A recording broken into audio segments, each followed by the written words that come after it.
রোজার সময় আমার কাছে আসলেন একজন শাইখুল হাদিস। আজ ১৩ নভেম্বর। কিংবদন্তি ঔপন্যাসিক, ছোট গল্পকার, নাট্যকার, গীতিকার ও চলচ্চিত্র নির্মাতা কথাসাহিত্যিক হুমায়ূন আহমেদের জন্মবার্ষিকী আজ। ১৯৪৮ সালের আজকের এই দিনে নেত্রকোনার মোহনগঞ্জে তার জন্ম। তার বাবা পুলিশ কর্মকর্তা ফয়জুর রহমান আহমেদ ও মা আয়েশা ফয়েজ। ৩ ভাই ও ২ বোনের মধ্যে তিনি সবার বড়।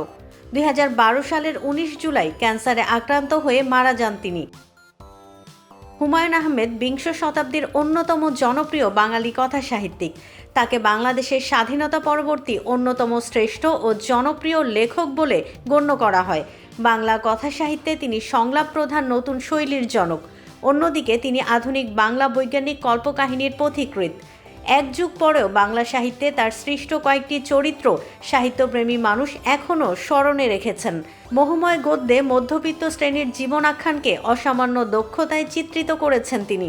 বাংলা একাডেমির অমর একুশে বইমেলায় একক লেখক হিসেবে মৃত্যুর পরও এখনও তার বই সর্বাধিক বিক্রি হয়। Double million offer Walton fridge কিনে পেতে পারেন ২০ লক্ষ টাকা, রয়েছে কোটি কোটি টাকার নিশ্চিত উপহার। ঢাকা কলেজ থেকে উচ্চ মাধ্যমিক পাশ করার পর তিনি ঢাকা বিশ্ববিদ্যালয়ের রসায়ন এবং নর্থ ডাকোটা স্টেট বিশ্ববিদ্যালয়ে পলিমার রসায়ন শাস্ত্র অধ্যয়ন করেন। বিদেশে পড়াশোনা শেষে দেশে ফিরে এসে তিনি ঢাকা বিশ্ববিদ্যালয়ের রসায়ন বিভাগের অধ্যাপক হিসেবে দীর্ঘকাল কর্মরত ছিলেন। পরবর্তীতে লেখালেখি এবং চলচ্চিত্র নির্মাণের স্বার্থে অধ্যাপনা ছেড়ে দেন। ১৯৭২ সালে প্রকাশিত হয় হুমায়ূন আহমেদের প্রথম উপন্যাস নন্দিত নরকে। ১৯৭৪ সালে প্রকাশিত হয় দ্বিতীয় উপন্যাস শঙ্খনীল কারাগার।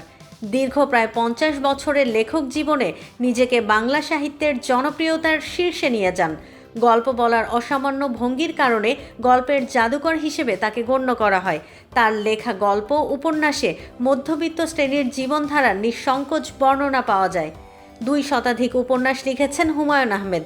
এর মধ্যে রয়েছে জ্যোৎস্না ও জননীর গল্প, দেয়াল, বাদশা নামদার, কবি, শ্রাবণ মেঘের দিন, লীলাবতী, গৌরীপুর জংশন, নৃপতি, বহুব্রীহি, মধ্যাহ্ন, এইসব দিনরাত্রি, দারুচিনি দ্বীপ, নক্ষত্রের রাত ইত্যাদি।